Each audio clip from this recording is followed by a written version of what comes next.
We've got the EuroNASCAR Pro Division coming up for round 2 of the 2021 NASCAR Wheel and Euro Series from Circuit Ricardo Tormo at Valencia. In yesterday's race, Loris Hasemans, the pole sitter, went wheel to wheel with Alan Day, the reigning champion, up towards turn number 1. But it would be the Israeli driver at the wheel of his Cal-prepared number 88 car that would take up the lead in the early stages. There were some great battles further back as Thomas Ferrando was trying to fight off Jacques Villeneuve, while Jacques Villeneuve was under pressure from Giorgio Maggi.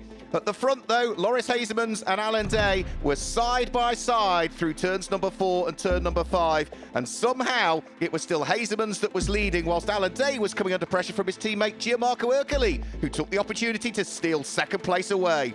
It would be Loris Hasemans that would hang on to the flag and claim the first win of the season. Ercoli took the line in second place, but was given a time penalty and dropped to third, which promoted Nicola Rocca. Same format as ever, 2 championships, 4 races over the weekend. In EuroNASCAR Pro, Loris Hasemans leads the way, and in EuroNASCAR 2 for the young and the amateur drivers, Martin Dubek leads the championship. Circuit Ricardo Tormo has been the home of the Spanish NASCAR Grand Prix since our first visit here in 2012. It's a 4-kilometre, just under 2.5-mile circuit, key overtaking points turn 2, turn 6, turn number 8, and possibly into the final corner as well. The EuroNASCAR Pro drivers will go for 18 laps around this circuit, but the grid is based on the fastest lap times from the first race of the weekend. So it is Loris Hasemans that starts on pole position, and as per yesterday, Alan Day, his main championship rival, you could argue, is lining up alongside. Good race yesterday and pole position for today, so let's see what it gives.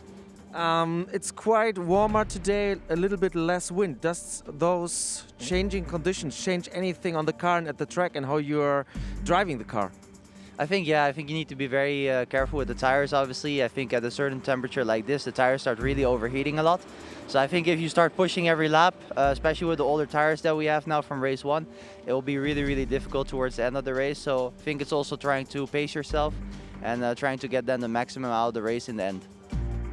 Well, let's see what pans out over the course of the next 18 laps. Loris Hasemans and Alan Day, the front row of the grid. Gianmarco Ercoli and Nicola Rocca on row number 2. Vittorio Garelli and Sebastian Bleeky-Molen, who had front suspension problems yesterday, sitting there on row number 3, with Giorgio Maggi and Luigi Ferreira on row number 4. Buckle up, we go green for the final time in EuroNASCAR Pro this weekend at Circuit Ricardo Tormo. Loris Hasemans leads the charge, but Gianmarco Ercoli looking to try and sneak up the inside in the yellow car if he can. But Hasemans that leads the race. It's going to be Alan Day and Gianmarco Ercoli that go wheel to wheel for second and third place as Luigi Ferreira and Thomas Ferrando run a little bit wide heading out of turn number 1. Alan Day still with the inside line, should hang on to second place. Gianmarco Ercoli just running a little bit wide coming out of turn 2, the left-hander at Dewan, but has managed to hang on to third place despite the pressure that exists behind from the number 50 car of Vittorio Garelli, the reigning EuroNASCAR 2 champion, stepping up to the top flight in Europe this year. Out of turn number 5, up the hill towards Aniel Nieto, taken in second gear. The cars will then start to accelerate their way to one of the faster parts of the circuit, round through turn number 7, flat out through Curva de l'Efficient, and then up towards the brake area for Bernard Martinez. All of the time, Loris Hasemans under pressure from the 3 times champion, the reigning champion, and a man with 24 career wins, Alan Day, who is desperate to try and take up the lead of the race. Side by side, they're going to come out of turn number 11, down the short straight and up towards turn 12, Championneros.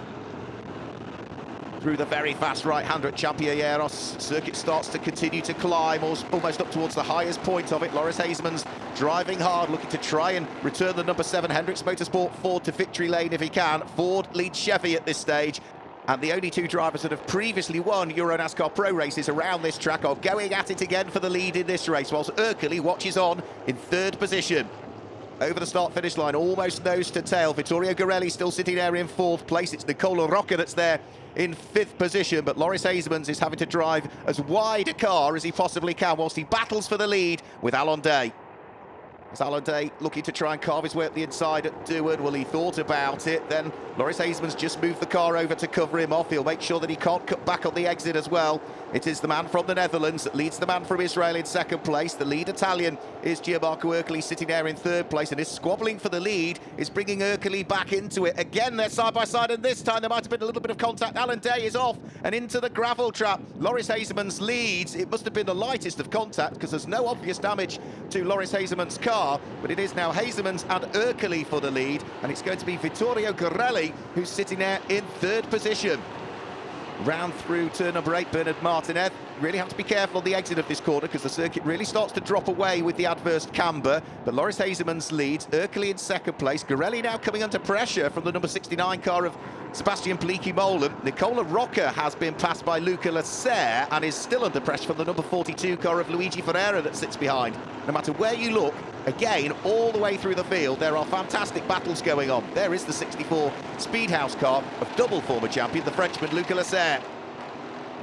Sebastian Bleekie-Molen looking to try and get himself on the podium, but also conscious that if he tries a move on Vittorio Gorelli and it doesn't work, Luca Lasserre is poised and ready to pounce at the wheel of the 64, which has now run wide on a couple of corners. Now, Luca Lasserre needs to be careful because he ran wide too many times in yesterday's race, was given a 5-second time penalty, which ultimately then dropped him down through the order in the official results.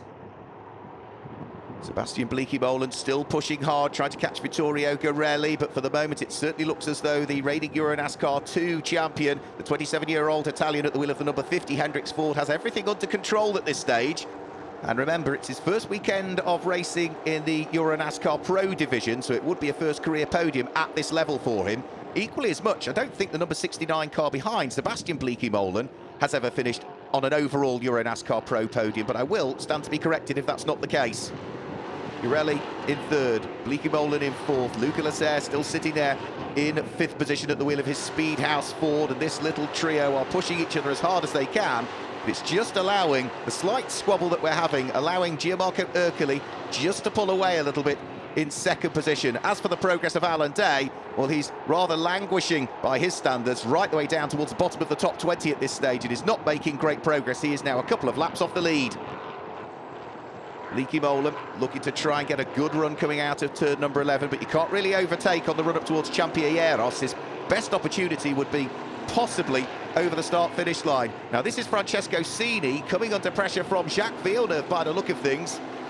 Through up towards the left-hander that starts the lap. Asper they go. Jacques Villeneuve runs wide. Tomo Ferrando goes through, and I think Giorgio Maggi's going to follow him through as well. Yep. So Villeneuve losing one place, might lose two if Maggi can squeeze his way through. And Maggi, I think, is going to gain 2 places here as Tomo Ferrando braves it out around the outside at turn 3. He'll get the inside line for Nico Tirol, which is turn number 4, and he makes it stick. And because the door is open, Villeneuve looks to try and carve his way back through and retake the place from Giorgio Maggi. Fantastic stuff, pure racing. Giorgio Maggi looking as though he was going to gain 2 places. Actually, in the end, didn't gain any at all. Starting to climb uphill towards Curva delle Affission. They will work their way. Tomo Ferrando now with a bit more daylight between himself and the 1997 Formula 1 World Champion, who's still under attack from the Swiss driver at the wheel of the 18 that sits behind Giorgio Maggi. Maggi looking to try and get the overlap, but through turns 9 and 10, you can go side by side, but it's still difficult to get the overtake done. Brief snatch break there, though, from Villeneuve, suggests that he's pushing as hard as he can. Just needs to be careful. It was the unloaded wheel. It's the corner where you tend to see more lockups than anywhere else.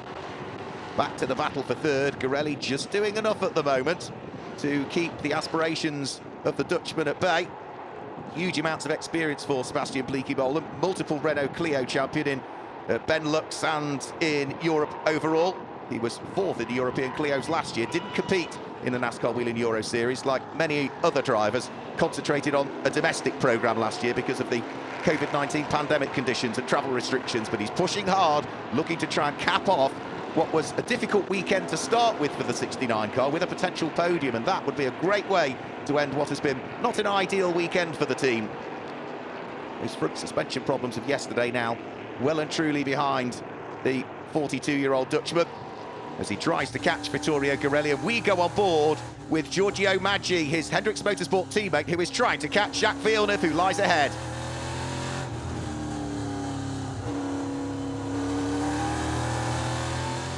Out of turn 5 up towards turn number 6, there's an opportunity, the door's just about ajar. Villeneuve gives room to Giorgio Maggi. He'll run wide a little bit coming out of the corner, and you can see driver's right, there is Jacques Villeneuve up towards Curva delle Affission, but the door is open as they head up towards Bernard Martinez.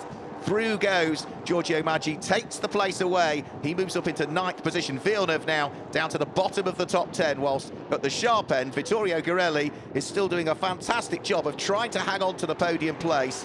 Sebastian Bleekemolen has been riding his bumper lap after lap after lap, looking for a slight weakness in the driving of the Italian, but there's been no mistakes at all so far. This time, however, Sebastian Bleekemolen gets a great run coming out of Adrian Campos, looks for the inside line when they get towards Aspar. They are side by side through turn number 1, but Sebastian Bleekemolen has the inside line for turn 1, and more importantly, the inside line for turn 2, which is Doohan. Werrell tries to palm him away, but eventually Sebastian Bleekemolen, despite all of his patience, finally, there was a slight chink in the armour. He goes through, takes the place away, is now up into the overall podium places, the number 69 Ford. Out of Nico Tirol, up towards turn number 5. Gianmarco Ercoli is the next target that's firmly in the crosshairs of Sebastian Bleekemolen, but the first thing he needs to do is try and pull away from the driver he's just dropped off the podium slots. And at the moment, yeah, he's just starting to gap, isn't he, Vittorio Werrell? But for Loris Hasemans, it has been a clean sweep of victories for him. The number 7 car looks as though it is going to head back towards victory lane as he comes over the start-finish line to claim his second win of the weekend. It is Gianmarco Ercoli who finishes in second place, and Sebastian Bleekemolen who finishes in third position. So maximum championship points for Loris Hasemans. Let's hear from the race winner. I think we started where we left off last year in Valencia as well, winning the last race. We were quick in both races last year as well. The switch so far seems good, but I mean, we showed our potential also last year. Really happy with this result, and yeah, let's bring on the next race. So Loris Hasemans will leave Valencia as the championship leader. Gianmarco Ercoli in second place, and just 2 points off him is Nicola Rocca. In the Junior Trophy for drivers under 25 years of age at the beginning of the season, Gianmarco Ercoli claimed the win. And in the Challenger Trophy, it was Sebastian Bleekemolen that was first to take the checkered flag.